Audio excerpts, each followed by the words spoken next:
संशोधन पर धन्यवाद प्रस्ताव पर संशोधन प्रस्तुत करने का आपने अवसर दिया है, इसके लिए मैं आभार व्यक्त करता हूँ। मैं प्रस्ताव करता हूँ कि प्रस्ताव के अंत में धन्यवाद प्रस्ताव के अंत में निम्नलिखित जोड़ दिया जाए। किंतु खेद है कि श्री राज्यपाल ने अपने भाषण में निम्नलिखित के विषय में कोई उल्लेख नहीं किया है। कानून व्यवस्था को चुस्त दुरुस्त करने के संबंध में मान्यवर इसको पढ़ा मान लें, संशोधन प्रस्तुत किया हुआ मान लें, प्रस्तुत माना जाए। मान्यवर महामहिम का 40 पेज का अभिभाषण हम लोगों ने सुना। मान्यवर हमारा जो ये संविधान है, इस संविधान में संविधान सभा के लोगों ने एक संकल्प लेने का काम किया और संकल्प था कि हम भारत के लोग भारत को एक संपूर्ण प्रभुत्व संपन्न समाजवादी पंथ निरपेक्ष लोकतंत्रात्मक गणराज्य बनाने के लिए तथा उसके समस्त नागरिकों को सामाजिक आर्थिक और राजनीतिक न्याय विचार एवं विश्वास धर्म और उपासना की स्वतंत्रता प्रतिष्ठा और अवसर की समता प्राप्त करने के लिए तथा उन सब में व्यक्ति की गरिमा और राष्ट्र की एकता और अखंडता सुनिश्चित करने वाली बंधुता बढ़ाने के लिए दृढ़ संकल्प होकर अपनी संविधान सभा में आज तारीख 26 नवंबर 1949 ईस्वी को एकत्र द्वारा इस संविधान को अंगीकृत अधिनियमित और आत्मार्पित करते हैं। इसका तात्पर्य है कि हमने पंथ निरपेक्ष और सभी को समता का अवसर देने का संकल्प लेने का काम किया। माननीय ये सरकार जो भारतीय जनता पार्टी की है, 2017 में इस नारे के साथ कि हम भ्रष्टाचार मुक्त सरकार बनाने का काम करेंगे, लेकिन सत्ता में आने के बाद ये सरकार हर मामले में फेल हुई। जो रोजगार का इन्होंने वादा किया था, प्रदेश और देश की सरकार ने उस पर खरे उतरने का काम नहीं किया। उत्तर प्रदेश में भी 2017 के चुनाव में भारतीय जनता पार्टी ने 70 लाख नौजवानों को रोजगार देने का वादा किया था, उसमें पूरी तरह से फेल होने का काम किया। मैंने आज जब इनका भाषण पढ़ा तो इस भाषण में भी इन्होंने जो आंकड़ा दिखाया, बढ़ा चढ़ा कर दिखाया, उसमें 21 लाख लोगों को रोजगार मुहैया कराने का बात कही। वादा किया था 70 लाख का, झूठ के आधार पर जो दिखाने का काम किया वो 21 लाख। इस तरह से पूरी तरह से फेल हुए और जब सरकार अपने कर्तव्यों पर पूरी तरह से फेल होती, स्वास्थ्य सेवाएं पूरी तरह से ठप हो गई है।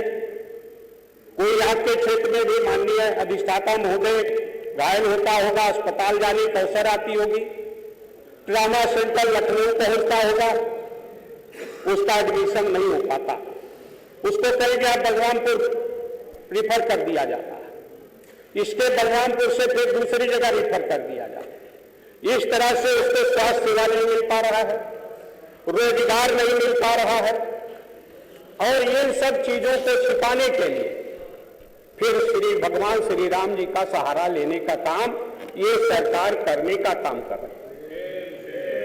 भगवान श्री राम हिंदू धर्म को मानने वाले लोगों के आराध्य देव हैं, चाहे वो पक्ष का हो या विपक्ष को हो, उनको मानता है।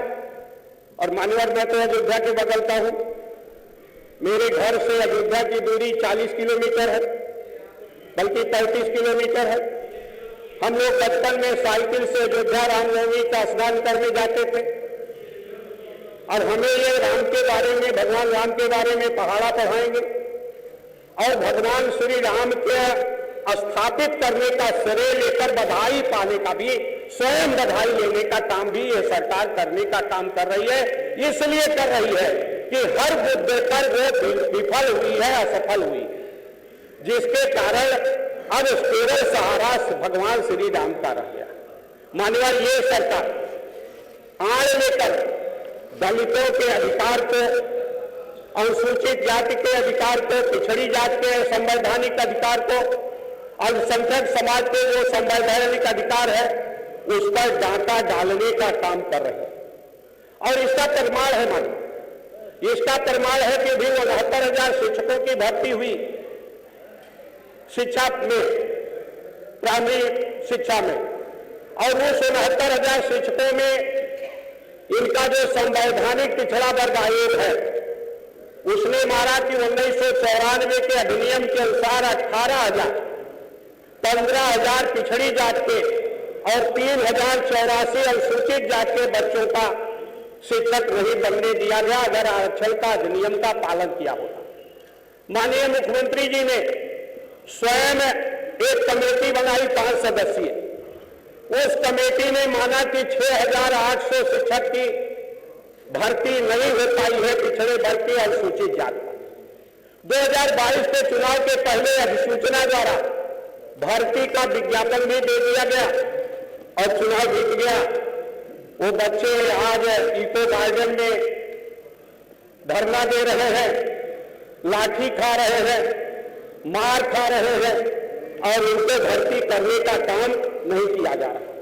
मानिए यही नहीं, भगवान श्री राम जी का सहारा लेकर इस प्रदेश में 34 विश्वविद्यालय हैं।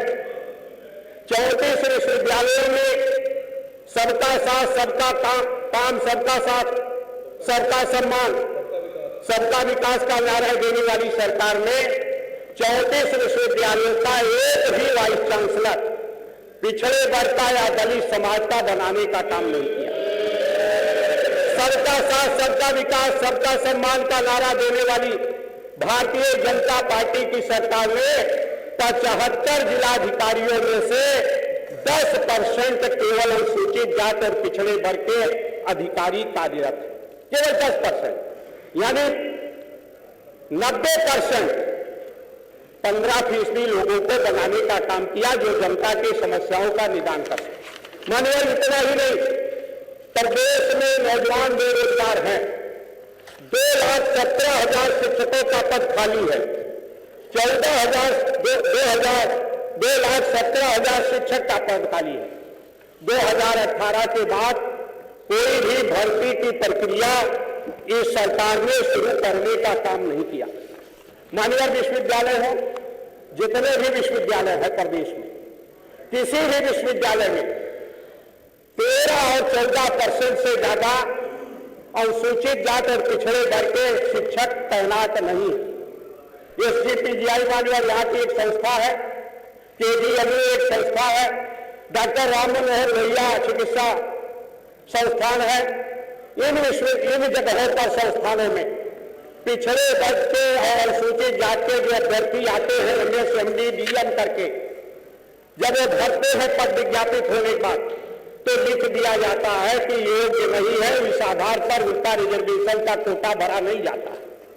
वो करके आया है DM और करके आया है SGPGI से, करके आया है KGMU से, करके आया है एम्स से, और उसके बाद ही कह दिया जाता है कि योग्य नहीं है और खाली रखकर फिर उसके जगह पर दूसरे लोगों को भर्ती करने का काम किया जाता। यानी पिछड़ों के, दलितों के अधिकार को पूरी तरह से हनन करने का काम ये सरकार कर रही है। मानिए दूसरी तरफ अभी आयुर्वेदिक विभाग में, आयुर्वेदिक स्वास्थ्य विभाग में पद विज्ञापित हुए फार्मासिस्ट के 10,000, 1,002। इस 1,002 में पिछड़े वर्ग का 126 पद विज्ञापित किया गया। होना चाहिए 270, विज्ञापित किया गया है 126, यानी 52%, 65% पिछड़े वर्ग के हिस्से में केवल 8 और 9% पद देने का काम किया गया। कैलकुलेशन करते हैं कि जो पहले बिना आरक्षण के भी विभाग में कार्यरत हैं उनकी गिनती कर लेंगे और उनकी जगह पर नए भर्ती करने का काम नहीं करेंगे। जबकि पिछड़े वर्ग का जो रिजर्वेशन मिला है माननीय अधिष्ठाता महोदय, वो 27% मिनिमम है अधिकतम नहीं है। अगर हम योग्यता के आधार पर उसमें सेलेक्ट होते हैं तो उसको रिजर्वेशन में गिना नहीं जाएगा, लेकिन उसको गिनकर भी आपके सामने ही ये पद है। मैं चाहूंगा कि इसको संज्ञान लेने का काम करें। 1002 में 270 पद होना चाहिए था, 27% कटाव से निकाला गया 126। यानी इस तरह से पिछड़े वर्ग का हक हनन करने का काम किया गया। डॉक्टर केजीएमयू में और लोहिया संस्थान में अभी पद विज्ञापित किए। आर्थिक आधार पर पिछड़े लोगों के लिए शासनादेश है कि अगर उस वर्ष में जब पद विज्ञापित है भरा नहीं गया तो अगले वर्ष वो अपग्रेड नहीं किया जाएगा। उसके आधार पर बैकलॉग की भर्ती, अगर बैकलॉग की भर्ती हो सकती है तो केवल अनुसूचित जाति, अनुसूचित जनजाति और पिछड़े वर्ग की हो सकती है। आर्थिक आधार पर पिछड़े लोगों को बैकलॉग के आधार पर भर्ती नहीं की जा सकती। लेकिन लोहिया संस्थान में 17 पद आर्थिक आधार पर पिछड़े लोगों का बैकलॉग का निकाल दिया गया। इसके पीछे कारण क्या है कि वो 17 पद अगर आर्थिक आधार पर पिछड़े लोगों को निकल गया, कुल पद में से कम हो गया, और जब वो कम हो गया तो अनुसूचित जाति और पिछड़ी जाति का कोटा कम हो गया। यानी उसको घटाने के लिए कि अनुसूचित जाति और पिछड़े वर्ग के लोग ना होने पाए, इसलिए इस आधार पर उनके साथ जाति करने का काम किया जाए। इतना ही नहीं, माननीय अधिष्ठाता महोदय, कॉन्ट्रेक्चुअल जो संविदा पर उसमें नियुक्ति करने का काम किया गया। 22 फैकल्टी की नियुक्ति संविदा पर की गई, उसमें रिजर्वेशन का पालन नहीं किया गया लोहिया संस्थान में। और जिन लोगों को संविदा पर कर ली गई, 2-3 साल संविदा करेंगे, वो सीनियर हो जाएंगे, और जब रेगुलर नियुक्ति का समय आएगा तो उनको क्वालिफिकेशन में वो जुड़ जाएगा और वो आगे हो जाएंगे और हमारे लोग होने के रह जाएंगे। तो इस तरह से ये सरकार पूरी तरह से पिछड़े वर्ग और अनुसूचित जाति के लोगों पर डाका डालने का काम कर रहे हैं। इसलिए माननीय इसी तरह से आज जहां तक भ्रष्टाचार का सवाल है, लोहिया संस्थान में 400 भर्ती हुई स्टाफ नर्स का, और उस स्टाफ नर्स में जिस एजेंसी को देने का काम किया गया उसने ऐसा पैसा फिट करने का काम किया कि उसमें 100 लोग अकेले 100 में 400 में 100 राजस्थान के हो गए। हमारे यहां के बच्चे नहीं आ पाए। और इतना ही नहीं, जो एसडीपीजीआई के इम्तहान में 6 नंबर पाए थे, 6% नंबर पाए थे, 100 में 17 नंबर पाए थे, उन लोगों को यहाँ 94% नंबर मिल गया और उनका सिलेक्शन हो जाता है। अब इसको क्या कहा जाए, पारदर्शी प्रक्रिया कही जाए, क्या कही जाए। इसी तरह से पूरे प्रदेश के स्तर पर अनुसूचित जाति और पिछड़े जाति के लोगों का हकमारी करने का काम किया जा रहा है, उनका हिस्सा हड़पने का काम किया जा रहा है। माननीय इसी तरह से माननीय मंत्री जी और मुख्यमंत्री जी सबका साथ सबका विकास कहते हैं, सबका सम्मान, त्वरित विकास योजना है, पूर्वांचल विकास निधि राजंश है। अगर यहीं पर विभेद हो रहा है कि पीछे जो विपक्ष के सदस्य हैं, विधायक हैं, उनका प्रस्ताव नहीं लिया जाएगा, केवल सत्ता पक्ष के विधायक का प्रस्ताव लिया जाएगा, इसको आप क्या कहेंगे? सबका साथ सबका विकास। हम लोग भी जीत पाए, हम लोग भी 6 बार जीत के आए इस सदन में, और उसके बाद भी हमारा प्रस्ताव नहीं लिया गया। तो इसको आप सबका साथ सबका पंथ में समता के आधार पर कहेंगे। तो इस तरह से पक्षपातपूर्ण कार्य करने का काम किया कर रही है। दूसरे माननीय अधिष्ठाता में हमारा जो बजट आया, उस बजट में हमने देखने का काम किया। अभी तक करीब 7,62,000 का अनुपूरक सहित बजट था पिछले वर्ष का, उसके सापेक्ष केवल 4 लाख करोड़ रुपए का खर्च हुआ। यानी जब बजट में एक तरफ से बड़ा बजट बनाएंगे खर्च नहीं होगा, और जब वास्तविक बजट आएगा 5 लाख करोड़ से ज्यादा का नहीं आएगा। तो वाहवाही करने का काम करते हैं, गलत ढंग से। अब हमारे जो सरकार में बैठे हुए मंत्री हैं, ये धर्माचार भी हो गए हैं। जो कार्य धर्माचार को करना चाहिए वो आज ये करने लगे हैं। जो जनता की सेवा करने का काम है वो न करके अब धर्माचार बन गए। अगर ये विधानसभा मंदिर और मस्जिद बनाने के लिए बनी है तो बात दूसरी है।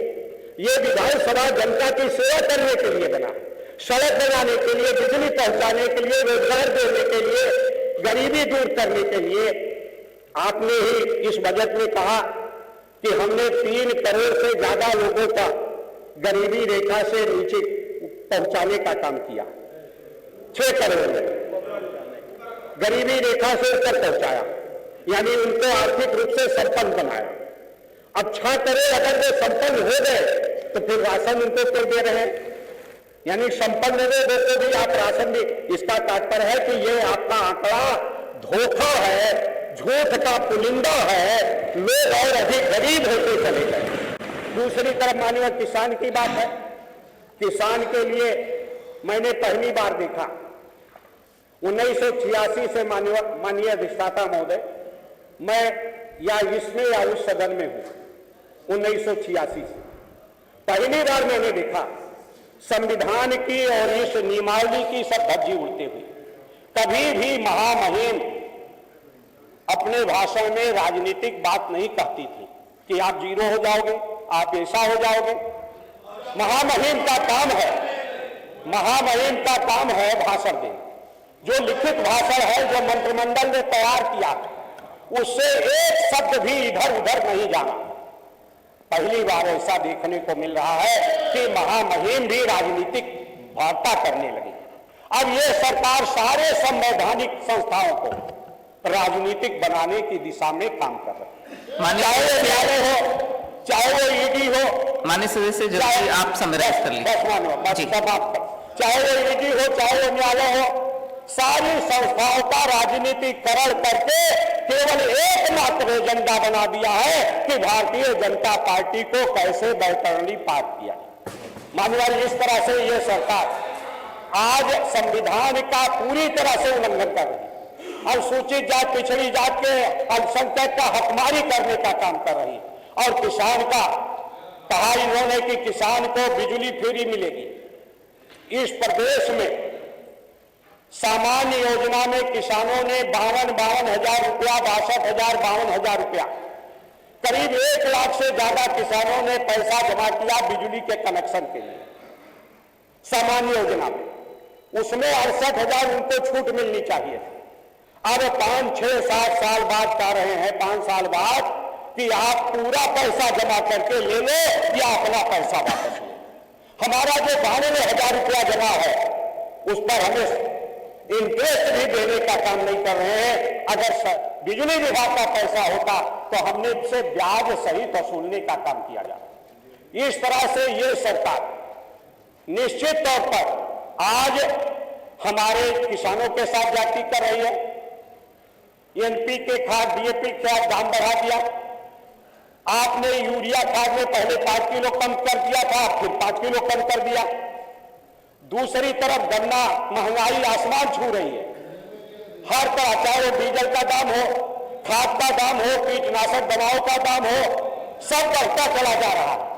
और दूसरी तरफ गन्ना किसानों का केवल 20 रुपया 5 साल बाद दाम बढ़ाने का काम किया।